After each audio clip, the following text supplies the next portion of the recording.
시청자 여러분 안녕하십니까? 복지TV 뉴스입니다.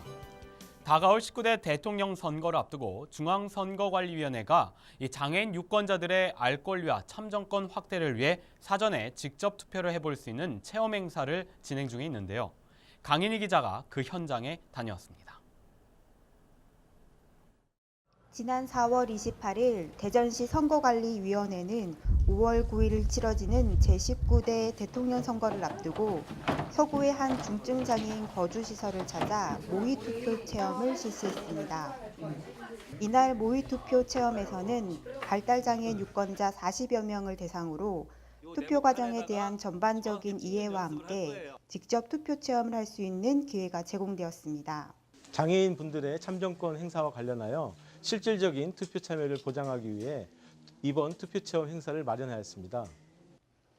투표함의 기표소까지 실제와 동일한 환경 속에서 진행된 장애인 유권자 모의투표 체험, 신분증 확인부터 투표용지를 받고 기표하는 모든 과정을 직접 체험하며 국민 모두에게 주어진 소중한 한 표를 행사하는 법을 조금씩 알아가는 중입니다.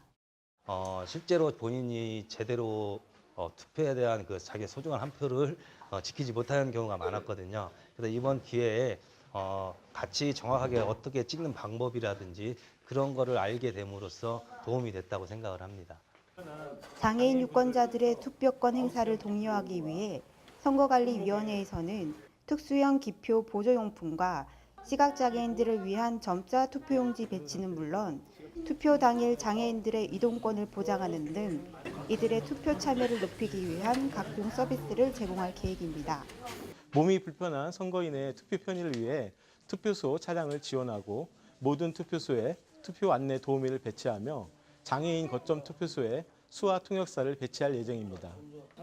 240만 명 장애인 유권자들이 다가올 대통령 선거를 앞두고 국민의 한 사람으로서 정당한 참정권을 행사할 수 있도록 문턱을 낮춘 투표소를 설치하는 등 지속적인 배려와 관심이 필요해 보입니다. 복지TV 뉴스 강인희입니다. 계속해서 대선 관련 소식입니다. 결혼 이주 여성들도 우리 사회 구성원으로 선거에 대한 관심이 높은데요. 이들을 위한 체험교실이 부산에서 열렸습니다. 정두리 기자입니다. 결혼 이주 여성들이 투표함에 투표 용지를 넣고 있습니다. 표정은 다소 긴장돼 보이지만 누구 못지않게 진지합니다. 다문화 가정의 선거 참여 의식을 높이기 위해 실제와 비슷한 투표와 개표를 체험하는 교육입니다. 모의 후보들이 공약을 발표하고 이를 토대로 누구를 뽑을지 정하는 등 모든 과정이 실제 선거처럼 진행됩니다. 오늘 투표 교육 들어보니까 서로 한국에서 어떻게 선거하는지 좀 알아보았습니다. 그 다음에 자신감이 다음에 선거 때마다 자신감 할 수 있습니다. 이처럼 다문화 가정 여성들도 한국의 선거를 많이 궁금해합니다. 선관위는 모든 것이 낯선 이들에게 이번과 같은 체험 교육이 한국 사회의 구성원으로 살아가는 데 큰 도움이 될 것으로 기대하고 있습니다. 다문화 가족의 한국 사회 조기 정착에 기여하기 위하여 본 행사를 개최하고 있습니다. 오늘 행사를 통해서 이분들이 저희 한국 사회 선거 문화에 대해서 좀 더 가깝게 다가오지 않았나 이렇게 생각이 듭니다. 결혼 이주 여성들은 자신들의 소중한 한 표가 한국 사회를 이루는 토대가 될 것으로 기대하고 있습니다. 복지TV 뉴스 정두리입니다. 국가인권위원회가 차기 정부가 추진해야 할 10대 인권과제를 발표했습니다. 차기 정부 10대 인권과제는 인권 존중과 사회 통합에 기반한 성숙한 민주사회 실현이며 지난 24일 인권위 전원위원회에서 의결됐습니다. 인권위가 확정한 차기 정부 10대 인권과제는 저출산 고령화에 대응한 인권 보장 강화와 양극화 해소로 사회 통합, 삶의 질 향상 등입니다. 특히 인권위는 이번 발표 자료를 통해 양극화 문제 해결을 강조하며 부양 의무자 기준 폐지에 대한 의지를 전하기도 했습니다. 서울시의 본회의에서 장애인 건강권과 의료 접근성 보장에 관한 안이 통과됐습니다. 서울시의 박마루 의원이 지난해 12월 대표 발의한 장애인 건강권 관련 조례안이 시의회 본회의를 통과했습니다. 조례안에는 장애인 건강권 보장과 건강보건관리 계획 마련, 장애인 보건의료센터 지정 등이 포함되어 있습니다. 박 의원은 앞으로 장애인 건강권법 시행령과 시행 규칙을 반영하고 관련 예산을 확보할 예정이라고 밝혔습니다. 차량이 다녔던 서울역 고가도로가 이제 도심공원으로 재조성돼 곧 개장을 앞두고 있습니다. 새로운 이름은 서울로 7017. 이 서울시가 개장에 앞서 장애계와 함께 장애인 접근성과 이동권에 대해 점검에 나섰습니다. 이명화 기자가 다녀왔습니다. 서울시는 서울로 7017의 개장을 앞두고 장애계 단체와 유니버설 디자인협회 관계자와 함께 서울로의 장애인 접근성과 이동권에 대한 점검에 나섰습니다. 차가 다니던 고가도로가 보행자를 위한 도로로 얼마나 변했을까? 턱이 없는 바닥과 승강기, 음성 안내기 등 접근성을 위한 시도가 보였지만 점검에 나선 단체들은 서울로에서의 보행이 쉽지 않다고 지적했습니다. 이렇게 꽃을 한쪽에 쭉 심고 가운데는 이렇게 보행이 가능하도록 그렇게 되어야 되는데 여기는 좀 디자인을 생각해서 그런지 이게 이렇게 들쭉날쭉 또 지그재그 휠체어 장애인이 다니기에는 아마 시각 장애인도 마찬가지일 거예요. 이렇게 공간 자체가 이렇게 그런 면에서는 좀 아쉬움이 있네요. 예. 서울시는 지적사항을 토대로 시설 보완을 한 뒤 다시 한번 점검을 실시하겠다고 전했습니다. 시설적인 측면에서 해결할 수가 없다고 판단했고 그래서 운영적인 측면에서 우리 자원봉사자를 통해서 저희 관리사무실에 연락을 하면은 언제든지 현장에 나와서 1대1 대응을 하겠다는 1대1 서비스를 하겠다는 저희 계획입니다. 앞으로의 한 20일 정도의 시간이 있기 때문에 보완을 해서 그 이후에 다시 한번 모셔서 보행자가 우선인 걷기 좋은 도시를 위한 서울로 7017. 누구나 즐기고 쉬었다 갈 수 있는 서울로가 되기를 희망합니다. 복지TV 뉴스 이명화입니다. 5월 1일은 근로자의 날이었죠. 광주광역 시내에 있는 장애인 보호작업장 근로자들이 한자리에 모여 2017 근로장애인 어울림 체육대회를 가졌습니다. 김영솔 기자입니다. 힘을 합쳐 몸집보다 큰 공을 굴리고 친구들과 함께 막대를 가랑이 사이에 놓고 달리기. 같은 팀의 승리에 누구보다 기뻐합니다. 작업장에서 일하다가 나와서 좋고요. 내일도 열심히 해야지. 오늘은 신나게 놀고. 2017 근로장애인 어울림 체육대회가 강주광역시 월드컵 보조경기장에서 열렸습니다. 21개 시설 근로장애인들의 체력 향상과 협동심을 기르기 위해 강주장애인 직업재활 시설협회가 주관해 체육대회를 준비했습니다. 1년 동안 정말 열심히 비장애인들하고 똑같이 일을 하다가 딱 하루 시간을 내서 놀고 실은 이제 체육대회도 하고 스트레스를 날리는 시간이거든요. 화창한 날씨 속 스트레스를 날리며 체육대회의 즐거운 추억을 남겼습니다. 복지TV 뉴스 김영솔입니다. 경북 안동시에서 다 함께 굳세게 끝까지라는 슬로건 아래 제19회 경상북도 장애인 체육대회가 열렸습니다. 경북 23개 시군 5천여 명의 선수가 참가한 이번 체육대회에서는 육상과 탁구, 역도 등 12개 종목이 경북 지역 일원에서 진행됐습니다. 경북 장애인체육회장인 김관용 도지사는 이번 대회에 참가한 모든 선수들이 소통하고 화합하는 교류의 장이 되기를 기대한다고 밝혔습니다. 한편 차기 경북 장애인체육대회 개최지는 경북 영천시입니다. 전 세계 19개국 선수 아시민 3천여 명이 참가한 가운데 제25회 서울국제 휠체어 마라톤 대회가 서울 잠실 종합운동장에서 성황리에 끝났습니다. 이번 서울국제 휠체어 마라톤 대회에서는 42.19km 풀코스에 참가한 스위스의 마르셀 허그 선수가 1시간 24분 27초로 결승선을 통과해 1등의 영광을 안았습니다. 한국 선수 중에는 홍성만 선수가 1시간 35분 13초로 가장 먼저 결승점에 들어왔습니다. 또한 이번 하프마라톤에서 처음 데뷔한 온윤호 선수가 국내 선수 중 2위로 들어와 앞으로의 활약에 기대를 갖게 했습니다. 다음 코너는 우리 사회에 힘이 돼주는 가슴 따뜻한 사람들을 만나보는 시간입니다. 모두의 비타민 함께 보시죠. 모두가 함께 웃으면서 살아가는 사회를 만들고자 실천하는 사람들.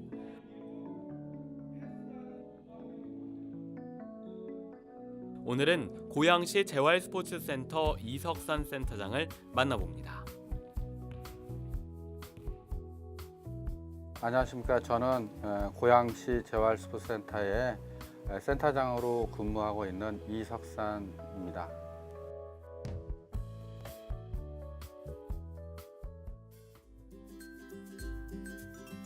고양시 재활스포츠센터는 완공된 건 2010년 이제 8월 달에 완공이 되고 오픈은 이제 11월 달에 오픈을 했어요.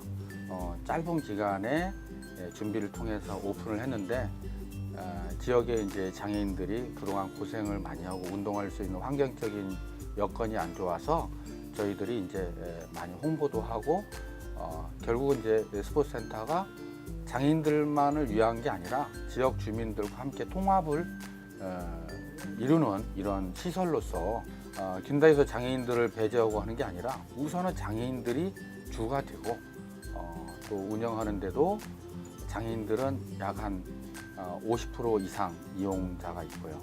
그 다음에 이제 프로그램 수로 보면 장애인들이 한 70% 이상이 됩니다.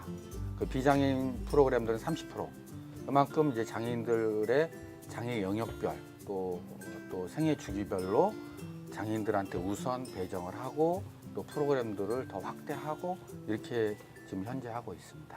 지역에 있는 청소년들이 장애인 인식 개선도 되고 그네들이 또 장애인을 이해하고 이 시설 안에 이 지역사회에 함께 살아가는 과정에 장애인들이 주변에 있구나 이런 인식 개선도 할 겸해서 휠체어 농구 클럽 프로그램들을 현재 저희 센터에서 이제 작년부터 2016년부터 지금 실시하고 있고요. 2015년부터 준비를 해서 작년 실시하고 올해 일산 동중학교하고 2년차 지금 휠체어 농구 클럽 활동을 지금 수업 일환으로 하고 있습니다. 그거는 이제 도입한 계기는 선진국일수록 그런 프로그램들이 잘 돼 있어요. 예를 들면 일본이라든지 유럽의 이탈리아 아니면 영국 이런 독일 이런 데는 그 지역에 장애인 스포츠를 하는데 통합의 개념으로 지역 주민들과 학생들하고 미국도 뿐만 아니라 다른 것도 다 마찬가지입니다. 그래서 일본에 가보니까 중학생들이 초등학교 5학년들 중학생들이 그 프로그램들을 많이 하고 있는 거예요. 한국에도 이런 프로그램을 좀 도입하면 어떨까. 그래서 이 지역에 장애인 스포츠센터가 있고 환경이 되어 있는 곳에 먼저 시작을 한번 해보자 해서 일산 동중하고 휠체어 농구 클럽 활동을 지금 하고 있습니다. 그 경기장의 코트장 안에서 막 움직이니까 조작이나 이런 것들 기본적인 걸 연습을 하고 휠체어 조작만 해도 이게 장애인분들이 앉아서 달리기 하는데 이 바람을 느낄 정도의 이걸 이제 체험하는 겁니다. 그 체험을 통해서 장애인을 더 이해하고 그런 부분들을 계속 하고 있습니다. 평소에 하던 농구와는 다르게 휠체어를 쓴다는 점에서 되게 즐거웠고 신기한 경험이었어요. 아무래도 휠체어 농구를 하면서 장애인 분들 같은 경우에는 우리는 지금 발로 다 할 수는 있지만 휠체어는 앉아서 해야 되잖아요. 드리블 하기도 힘들고 그래서 농구하기 좀 힘들었지만 그래도 그분들의 마음을 이해할 수 있었습니다.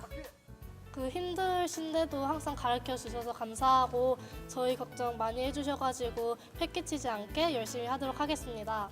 항상 모르는 부분이 있을 때 항상 친절하게 얘기해 주셔서 항상 감사하다는 마음 가지고 있습니다. 감사합니다. 사랑합니다.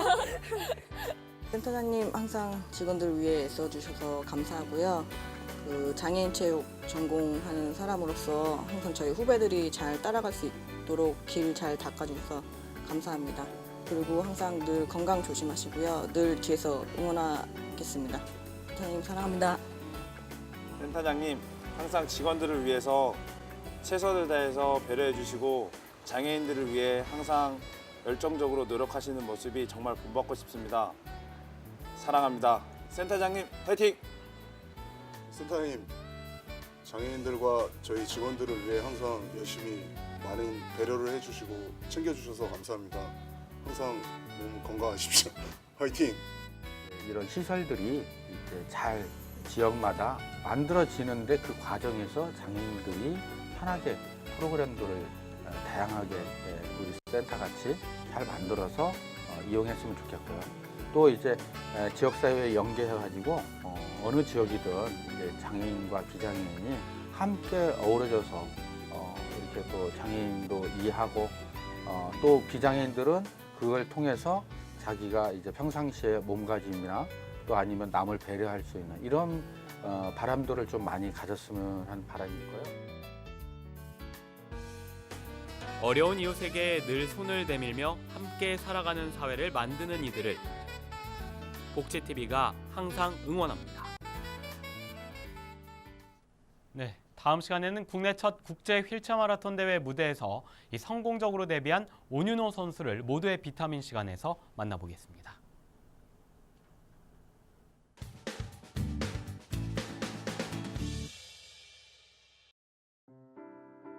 서울시립 뇌성마비복지관 소속 축구단은 지난달 21일 본주컵 제24회 전국 뇌성마비인 축구대회 결승에서 부산 오뚜기 축구단을 1대0으로 꺾고 3연승을 기록하며 우승컵을 거머쥐었습니다.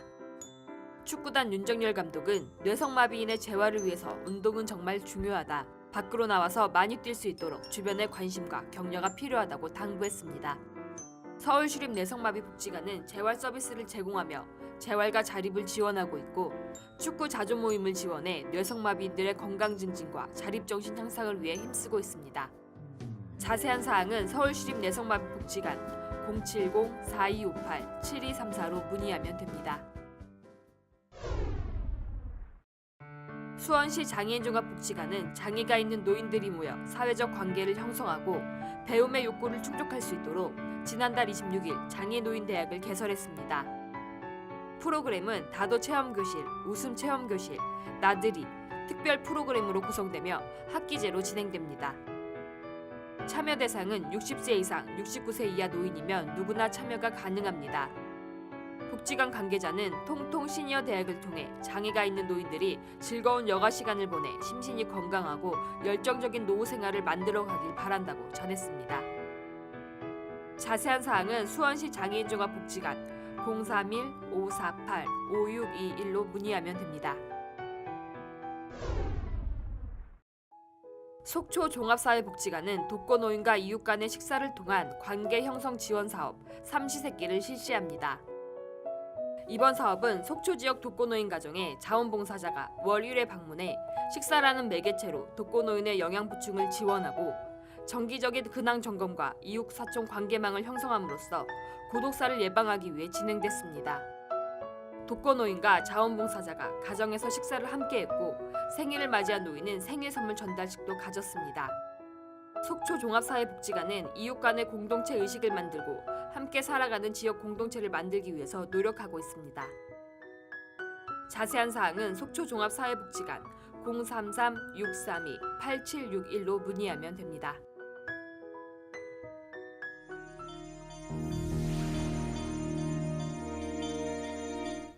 계속해서 간추린 뉴스 소식 전해드립니다. 보건복지부는 우리들의 이야기 들어보실래요라는 슬로건을 걸고 2017년 어린이 주간 선포식을 가졌습니다. 복지부는 선포식을 시작으로 어린이 주간 사연 공모전, 아동 권리 축제, 아동 행복 컨퍼런스를 이달 22일까지 개최합니다. 한편 중앙정부 외에도 지자체와 아동 관련 단체에서도 어린이 주간, 어린이날을 기념하는 다양한 행사가 진행될 예정입니다.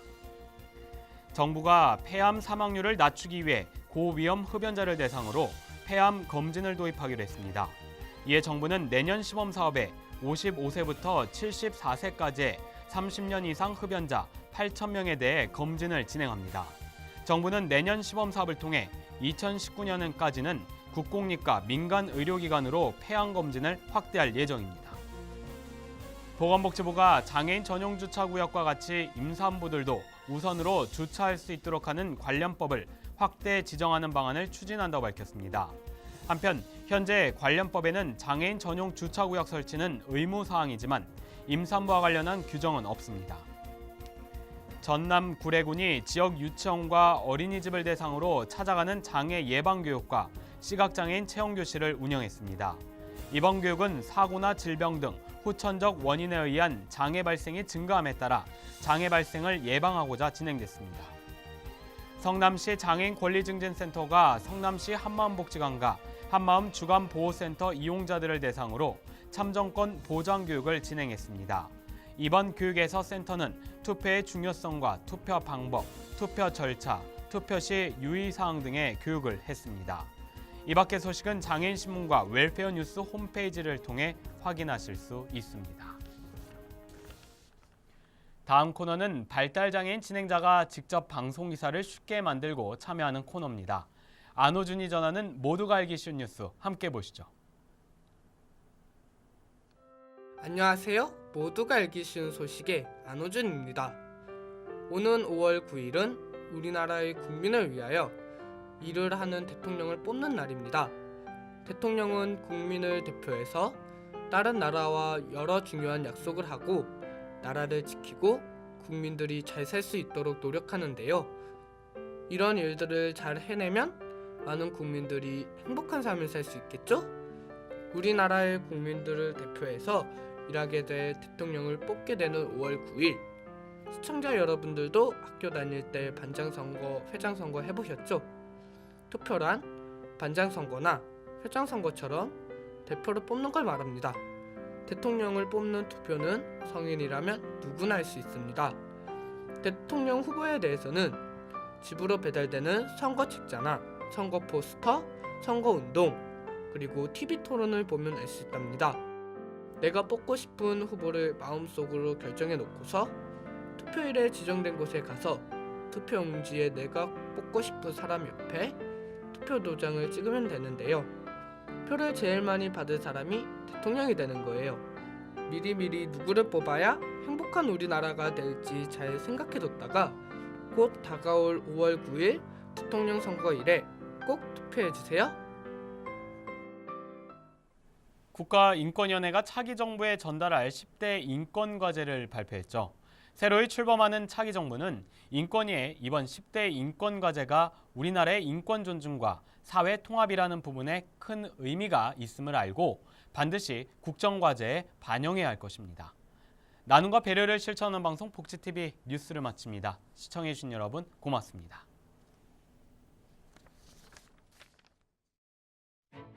우리 주변에서 일어나는 불공정한 사례부터 억울한 사연, 따뜻한 미담까지 장애인신문과 웰페어 뉴스 홈페이지를 통해 보다 다양한 소식을 접할 수 있습니다.